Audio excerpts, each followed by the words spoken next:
anywhere on the Cumberland Plateau with these large expanses, some of the largest expanses of mature hardwood forest in the nation occur on the Cumberland Plateau, and with the topography, the cliffs and the gorges and the waterfalls and the sheer rock faces and the caves and karst, it just makes it and all the subterranean habitat just makes it an extreme biodiverse hotspot.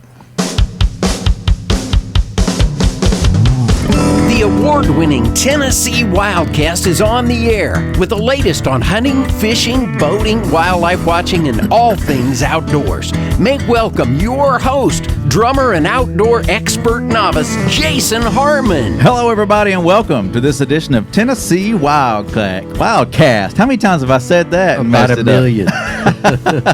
Hey, we're glad y'all are tuning in. Thanks for watching and listening. Another great show for you this week. I'm excited. I just got to visit a piece of property called Skinner Mountain, and today we're talking about it. Yeah, boots on the ground. We were out there just a couple days ago. It's awesome. So it's a cool piece of property. I'm excited to talk about it today, but I'm also excited about the folks that are in the room today to talk about it with us. Yes. We got Mr. Tim Churchill. He's the Chief of Federal Aid and Real Estate here at the agency, and Mr. Chris Simpson, Biodiversity Coordinator for Region 3. So glad you guys are here. Glad to be here. Glad to be here. Yeah, so thank you. Chris, you've been on before. Tim, I think this is your first time on WildCast. So, It is. It's going to be fun. We'll get to know you guys as we go along here. But Don, cool hat you're wearing there. Hey, thanks. You know, it takes a real man to wear pink, and it is that month. You know, the recognition of the breast cancer awareness. Yeah. So in honor of that, we've got a pink logo on a cap, and it looks good. I'll have to admit, it looks good. Yeah. So that money goes to Casting for Recovery here in the Tennessee chapters, and it's a great program. Yeah. It really is. So it gets ladies out casting, and it's good therapy and things like that. So anyway, we're happy to have those. $20 at shop.gooutdoorstennessee.com. And then the one I'm wearing is also available at the same location, shop.gooutdoorstennessee.com, and you can pick those up. All hats, I think most hats are $20. There might be one or two that's not, but and a lot of other cool stuff. We were just discussing how much variety there is in the way of caps, especially. You know, there's a lot of cool designs out there. So be sure and go online and look them up. We'll try to keep featuring them as we go. But yeah, yours has got the nice pink logo and gray hat, and if you're listening, and then mine's kind of a different design with a khaki and a small logo, so it's kind of neat. Go check them out. Little offset, in a good way. And so we're trying to do this weekly, is introduce and highlight a radio station. Yeah, what you got there? This week we're shouting out to WUCT. That's Power 94.1 News Talk right there in Cookeville, and it's only fitting because it's part of the Stonecom radio family, and it's close proximity to Skinner Mountain, the area that we got to visit and that we're going to be focusing on today, talking about. So we appreciate the Stonecom folks, and really appreciate Power 94.1 News Talk. Yeah. So Chris, you were saying earlier, well, how far away is that station roughly? Because the crow flies? Oh, about 20 miles. 20 miles. Yeah, 20 miles to our feature story today, Yeah, Fentress County, I guess, is where Skinner Mountain's located, right? Yes. And so that's not too far from and a little bit of Overton, but mostly Fentress County. Okay. All right. Well, let's jump in and get to know these guys first. I want to start with Tim. Tim, this is your first chance to be on the show. We're glad you're here. Thanks for you're just inviting me. Right above us in the studio here, but we're glad you're joining us today. Tell us a little bit about what you do for the agency. It's the agency's made up with so many different divisions, and people don't realize that real estate and federal aid and some of these things that we do. They're seemingly unrelated, but but they are related in that the agency needs somebody to manage federal grants as they come in. They fund our management, they fund research, they fund a lot of things, including land acquisition. And then the land acquisition side of the division is about managing our real estate portfolio. We own about 600,000 acres of land, and we manage with overlapping jurisdiction another million. So 1.6 million total acres. And when you have that much to look after, there's a lot of boundary conflicts. There's a lot of things that come up. So I stay busy. I bet. Yeah, I bet. Yeah, and like you said, we manage a lot more than we own. Right. That's and right. and we lease properties and different things. Sometimes those leases go out. So I guess our numbers fluctuate sometimes about what we manage. Property. Every year. Yeah. Every year. I mean, there are pieces of land that are part of the biggest is the Cherokee National Forest. Right. We have overlapping wildlife management jurisdiction on the Cherokee, and it's a huge bulk of what that acreage is. There's leased lands as well that we've talked about. Some lands we lease, we wind up buying, and that was the case with Skinner. We bought Skinner Mountain after we'd leased it for a number of years, and we've added parts to it since then. Yeah, well, it was beautiful to go out there and check it out. You can get lost out there real quick. It's a Big place. It's a big place, and those roads. And I was back. I was like, I don't know where I am. I was glad Don't we leave had me. Chris as our tour guide because, he can hop in the truck and go anywhere and show us where all the finer points and get us out of there without getting lost. So so that was great. Yeah. Well, Tim, you're in real estate now. Talk about a little bit what you did before you got there. You were a fish head, right? I was. I started as a fisheries biologist in 1997, and have moved around a bit, but wound up working directly for one of our former directors, Gary Myers, and he's the one that kind of pulled me into the land acquisition game, so to speak, and that's what I've kind of done ever since. Yeah, that's it was very important, I think, to Mr. Myers. And it's still important to us today. Acquiring land and providing opportunity, but that's cool. And then on the federal aid side, that's a side that a lot of hunters and anglers kind of have a little bit of an understanding about. But there's a lot of money out there and you mentioned the federal grants that come down. And tell us a little bit about how that works, Tim. Yeah, I mean, the bulk of the grants that the agency operates off of are federal aid in wildlife and sport fish restoration.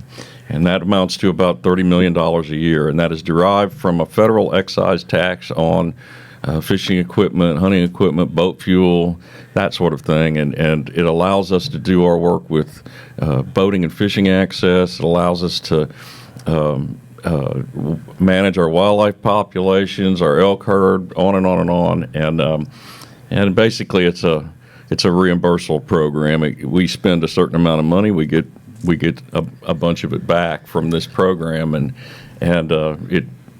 we couldn't operate without it, frankly. And that amount of money is based on the number of hunters and anglers we have in the state, right? There's a formula that tells us how much we're going to get apportioned each year from the national pot of money. Yes. Yeah. And that shows the importance of why it's important to have hunters and anglers and purchase a license and get outside, right? Yes, most of the states in this country rely very heavily on hunters and anglers to generate the funds for them to operate. And that's why we put them first and foremost. Yeah. Well, we appreciate the Tim and Tim show up there. Right? Tim White and Tim Churchill up there taking care of us and making sure that stuff is ironed out and dotting the T's, crossing the I's. Right? No. Hey, anytime you're dealing with governmental stuff, it gets complicated, doesn't it? Oh my gosh, yes. I mean, especially when you're looking at different units of government, federal, local, state. Right. Making them all be happy and work together. That's right. Yeah. That is correct. Well, you do a good job up there, and we appreciate you and couldn't do it without you. Well, thank you. It's a little bit different than sampling fish and that sort of thing. That it is. But you're good at what you do. Well, thank you. Appreciate that. Chris, Biodiversity Coordinator for Region 3. Tell folks a little bit about what you do. You've been on the show before, but just kind of an overview, and then we'll get more into Skinner Mountain. Okay. I'm out of the Crossville office, Regional Biodiversity Coordinator. Deal with it, just to make it simple, a lot of endangered species type programs, state wildlife action programs, a lot of research here. In the last few years, we're doing a lot of bat work because of emerging white nose syndrome disease. It affects bats across the U.S. and it's found here in Tennessee. Do a lot of scientific collection, permit review, and so forth. And one of the things I've been involved in here in the last 6 years is the Skinner Mountain Project. But just like Tim, I started out in fisheries in 1993, and we also live in Cookeville, went to Tennessee Tech as well, just like Tim did. All right. So go Eagles, right? That's right. Golden Eagles. Golden Eagles, wings up. That's right. Wings up. Wings up, yeah, that's cool. A lot of our biologists come out of that department there at New Tennessee Tech. It's a good school. Yes, absolutely. Speaking of golden eagles, I didn't know you would go there, but one of the golden eagles we trapped years ago still has a transmitter on, and it actually migrated down through Skinner Mountain last year. It's just an amazing coincidence. It's unbelievable, but we track it through satellite transmitters, and sure enough, it migrated through there last year. It's just an amazing. Huh. That's awesome. So the diversity of what you deal with, too. Absolutely. That's pretty neat. Well, while we're there, the Skinner Mountain, tell us a little bit about the biodiversity there and then some of the things that happen on that piece of property. All right.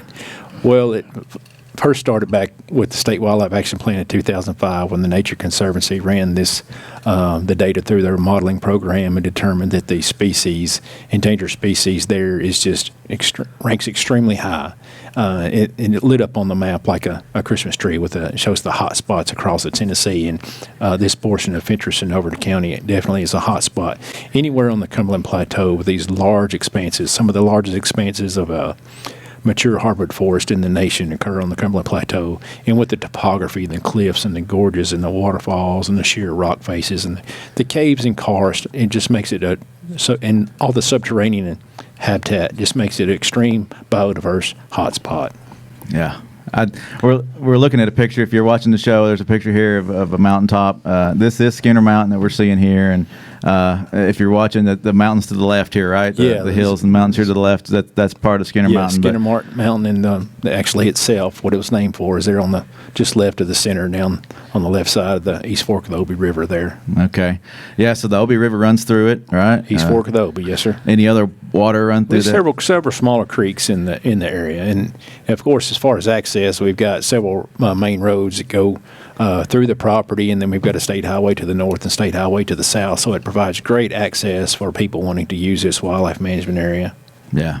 Well, and it's open to deer hunting, right? Yes. All kinds of big game, small game, trapping. I mean, it's absolutely deer hunting, turkey hunting, and actually, you're available to bear hunt there in the fall now. Okay. Awesome. And of course, it would provide great small game habitat. If you wanted to go squirrel hunting and not be covered up with other people, this would be the place to go. 20,000 acres on the Cumberland Plateau. You could get away from it up here now. Yeah, really. Yeah.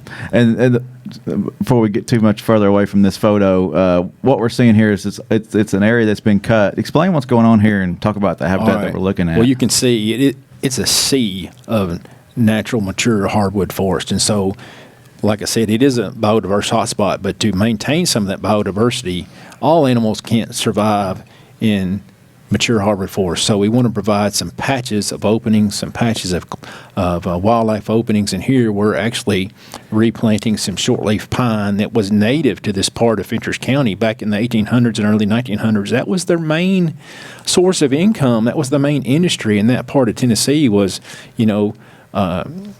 producing forest products, and the main part of that was shortleaf pine. And so we're trying to restore that habitat to keep it as biodiverse as it was 200 years ago. And so we're doing some interplanting of some shortleaf pine in that area there, just on a small portion of it. Like I said, the WMA is around 20,000 acres, and we're only working on 200 acres. So it's just a small parcel of the total area. Mm-hmm. Well, I know Chris mentioned bats earlier today, and that's a big part of his work. And I know this, like you said, this is a great hotspot for, yes, it for is. bats. Isn't like I said, down in the gorges, you have more of a limestone layer. On the top is a sandstone cap, but down in the more soluble limestone layers, there's a tremendous amount of caves there. And so there are more Indiana bat hibernaculate caves in Fentress County than any other part of the Tennessee. And there are other listed bat species that inhabit this area of the county. And so we've done a lot of work with surveying caves for bats and surveying caves for white nose syndrome, a devastating disease that has affected bats across the U.S. in the last 10 years. And so we misnet and we set out acoustic monitors for bats in the summertime, and it is a truly bat hotspot as well, like you say, Don. Yeah, good deal. Yeah. Tim, tell us about the partners that made this this property happen? The new acquisition. Well, the new acquisition was 11,000 727 acres. To be exact. Got the number. Yeah. Thank you, Chris. I would have Get them in never there. Got to remembered get that. every square inch in there. But talk about how this came about, the new acquisition and the partners that we deal with and work with that are great. I mean, we met them this past week too. That's right. Well, historically, we leased this area or parts of it from the Nature Conservancy, and they've been a great partner to us for decades now. And the Conservation Fund is another big partner, and they sort of work together and tag team from time to time, and they did on this project. The Tennessee Division of Forestry that's up in Department of Agriculture, they were big players because they helped us get a Forest Legacy grant to acquire this latest part, and it really does take all hands on deck sort of to pull off one of these larger projects like 11,000 acres. Yeah. The funding needs to be leveraged from various sources, and sometimes there's multiple grants that come into it, and that's how it all kind of works. And we all sort of work towards common conservation goals and goals for public access.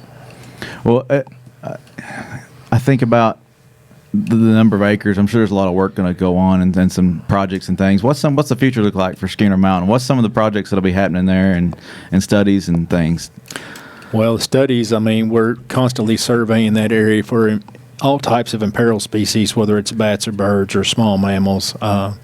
There's a lot of even crayfish surveys going on and subterranean cave obligate surveys going on, but we're continuing our shortleaf pine planting. It's still in the works, and just trying to maintain the habitat and keep it as pristine. And it is awesome. It's like being in a true wilderness area. And you're an hour from Knoxville, hour and a half from Nashville. It's just an amazing piece of property. I mean, once you get out over those gorges, it's so pristine. You're thinking like, wow, how many people have ever set foot here? Am I the first? It's just a great area of the state. Yeah. Hey, and you mentioned birds, Chris. Tell Yes, us sir. a little bit about what kind of species you might be able to go and look for. Well, in the spring, obviously, you'd have a lot of neotropical songbirds, prairie warbler and vireos and chats and nuthatches and different birds that migrate through there. I mean, there's a big, obviously, a lot of raptors that inhabit that area. And then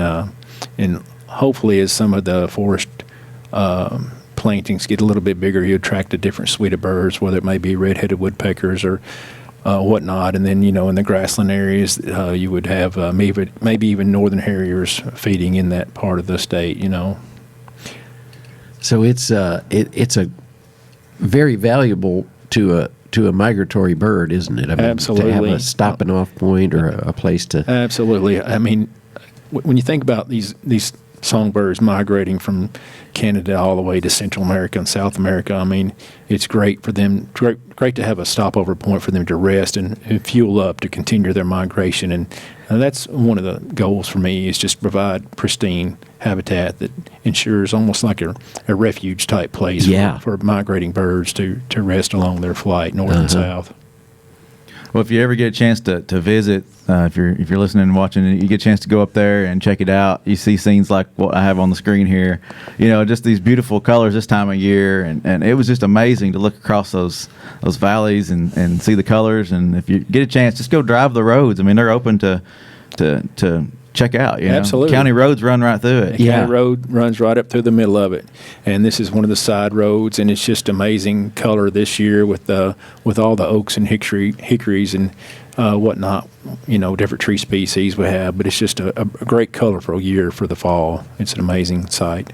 Well, we talked a little bit about who all was involved in this project, and we got a photo here if you're watching that you can check out the folks that were involved. A couple of guys there that we haven't mentioned, Daniel and Aubrey. Those guys work with you, right, Chris? Yes, they're in Region 3. Daniel has been boots on the ground surveying these caves and this land and documenting a lot of endangered species and imperiled species, including all the bat records we have in the last, 5 or 6 years. And then Aubrey's our new WMA coordinator for the north half of Region 3. And then we've Mimi Barnes there in Region 3 as well. And then, of course, we've got Jenna Schreiber, who's with the Conservation Conservation Fund, who'll be the lands manager on their part of the conservation easement. And then to the right is Corey Holliday with the Nature Conservancy. He is our cave and karst expert for the Nature Conservancy, who I've done a lot of work with, and Daniel continues to do a lot of work with. Corey's like one of the people most familiar with that part of the property. He started working on the original section to the north and just absolutely loves it. If he can fit in a hole, he's the gauge. If we're caving, Corey goes first because he's got the broadest shoulders. If he can get through, then the rest of us will follow him on in there. But it's an amazing individual. There's no place he won't go. And then, of course, to the left is you. Yeah, Don and I were. Don, yeah. We're great. It was great to be able to It was join an awesome you. trip. Tim was Awesome there, trip. but he missed the photo. I must have been hiding behind the truck or something. I don't- guess so. I don't know Sorry, where I Tim. was. That's quite all right. It was Caught Chris with his eyes shut there too. Yeah, so- Chris- Oh, is it really? Chris Oh, had no. his eyes closed. it was a cool day. So we found the truck when we could. Yeah, had to really. bundle up. But, I don't know. This was a fun piece of property to visit and a great acquisition. To add to. Is a true highlight. Yeah, I mean, it is a true highlight of my career to be involved in something that works so well, so many partners and so much funding coming together to buy a piece of property for future generations to enjoy, no matter what your outdoor recreation habitat, what your outdoor recreation hobby may be. Right. Like you said, I mean, 20 miles from Cookville. Yes, sir. And very accessible from Knoxville. Absolutely. Just come down I-40, get off of Monterey, and go north, Yeah. and you'll run right into it. Yeah. Very good. Well, I want to talk to Tim a little bit more about the side of the real estate side of things. I mean, what goes through the process of acquiring land, and what are we looking for? What's some of the things that go through?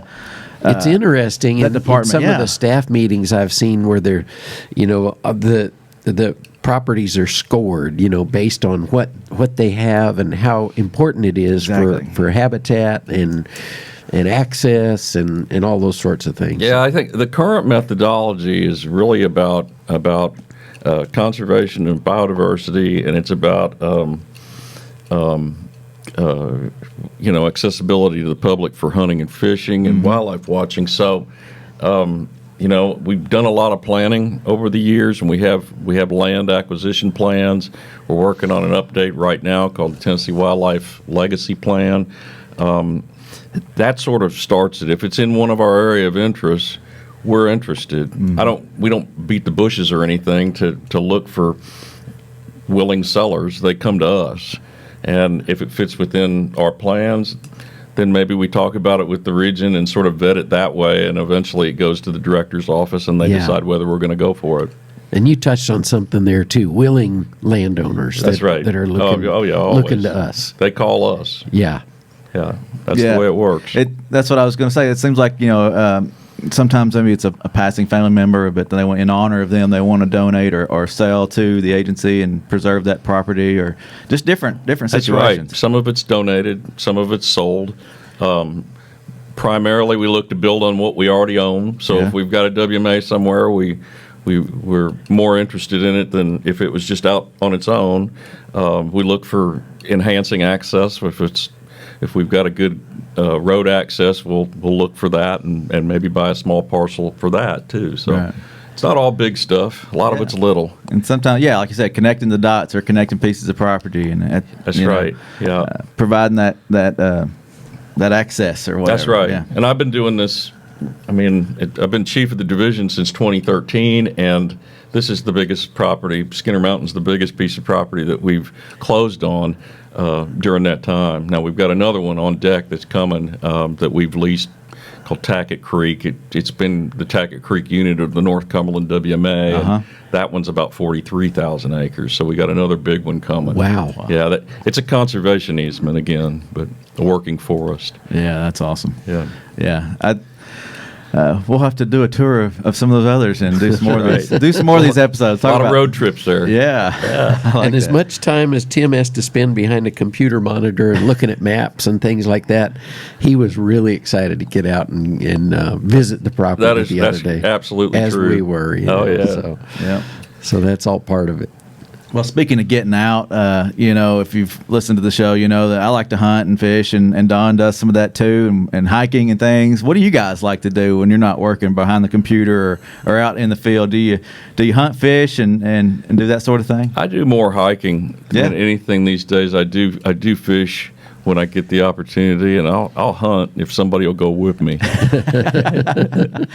I know growing up and being outdoors, that's probably what leads to a lot of everyone who works here. They've experienced the outdoors, loved it. That's why they're coming to the agency, and so they've had some kind of past of that's for sure, being outdoors and hunting and fishing, that sort of thing. Same for me. I mean, as a kid, I was taught how to tie on a hook, a sinker, and a bobber, and I've been fishing ever since. But I love to deer hunt and stream fish.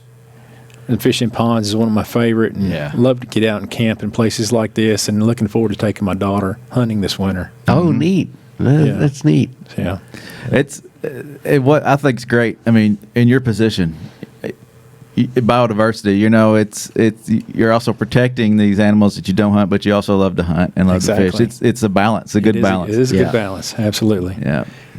So that's awesome. And so your daughter is excited about hunting on Skinner Mountain? Well, we may try it there. Yeah, we might go closer to Cookeville, but I mean, the opportunity here is enormous. I mean, it's not well known yet in the hunting public. Sure, there's been some hunting leases there in the past, but right now you could head out one of those trails or logging roads, and I mean, you could have it to yourself. I mean, it's a great opportunity. Up and coming future hunters could go here. Anybody could enjoy it. It's just a big, wide open space for enjoyment of the public. Yeah, I was noticing there's plenty of areas to pull off and just slip right off the road, and you can walk out these points and I think have pretty good success. I would say we saw turkey the other day. Ran across the deer, and